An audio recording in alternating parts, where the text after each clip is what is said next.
आज की वीडियो में हम देखेंगे कि फार्मासिस्ट और डॉक्टर अपनी क्वालिफिकेशन में कैसे मिलते हैं, इन दोनों में डिफरेंस क्या होता है। मेरी एक पिछली वीडियो में मैंने बताया था कि फार्मासिस्ट किसे कहा जाता है, फार्मासिस्ट कौन होता है और फार्मासिस्ट का क्या काम होता है। अगर आप में से किसी ने वो पिछली वीडियो नहीं देखी तो डिस्क्रिप्शन में लिंक दिया हुआ है, तो प्लीज़ आप ये पहले देख लें, फिर आज की वीडियो स्टार्ट करते हैं। अगर क्वालिफिकेशन में देखा जाए फार्मासिस्ट और एमबीबीएस डॉक्टर जो होता है उनमें क्या फ़र्क होता है। अगर हम फार्मासिस्ट फार्म डी डिग्री की बात करें तो इसकी एब्रीविएशन को कहा जाता है कि ये है डॉक्टर ऑफ फार्मेसी। ये फार्मेसी काउंसिल ऑफ पाकिस्तान से एफिलिएशन होती है इसकी। ये एक एपिक्स बॉडी है जो डायरेक्टली इस डिग्री को रेगुलेट करती है। इस कोर्स को इंट्रोड्यूस करने का मेन मकसद फार्मासिस्ट को पेशेंट केयर में और एक इम्पोर्टेंट हेल्थ केयर में शामिल करना था।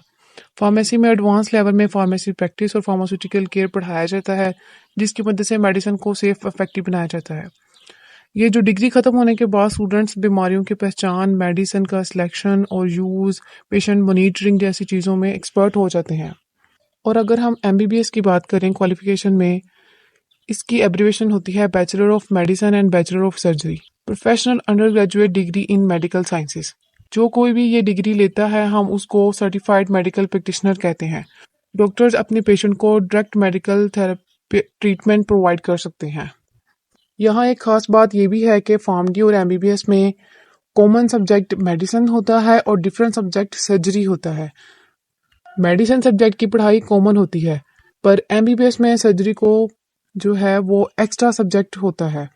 डॉक्टर और फार्मासिस्ट सेम इंफॉर्मेशन रखते हैं, मगर एमबीबीएस डॉक्टर जो है वो सर्जरी भी कर सकता है, जो कि एक फार्मडी डॉक्टर नहीं कर सकता। यहाँ एक क्वेश्चन ये भी आता है कि फार्मडी होने के बाद अपने नाम के आगे डॉक्टर लगाया जा सकता है। जैसे एमबीबीएस वाले अपने नेम के साथ डॉक्टर लगा सकते हैं, ऐसे ही फार्म डी वाले अपने नेम के साथ डॉक्टर लगा सकते हैं, जो कि एक एमबीबीएस डॉक्टर भी लगाता है।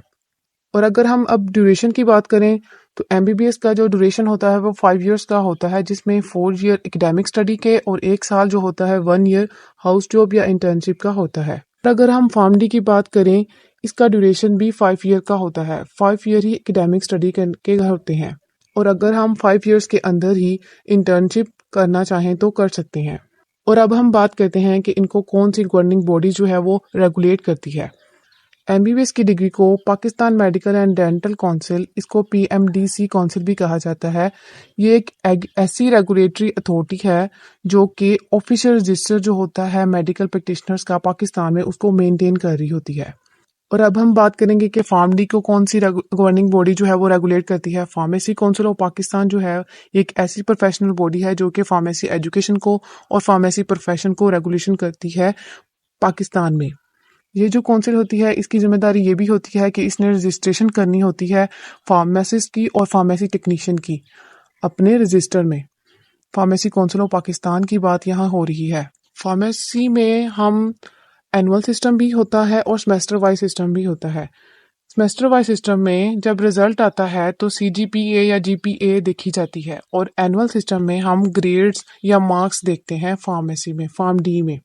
अब हम बात करते हैं कि फार्मासिस्ट और एमबीबीएस वाले जो डॉक्टर होते हैं उनके पास कैरियर अपॉर्चुनिटीज़ क्या होती हैं अपनी डिग्री कंप्लीट करने के बाद। एमबीबीएस करने के बाद कोई भी स्टूडेंट जनरल फिजिशियन का रोल अदा कर सकता है, जनरल फिजिशियन लग सकता है, और किसी भी फील्ड में स्पेशलाइजेशन करके, जैसा कि cardiology, dermatology, oncology, nephrology, neurology, gynaecology, किसी भी फील्ड में स्पेशलाइजेशन करके मेडिकल असिस्टेंट की पोजीशन ज्वाइन कर सकता है।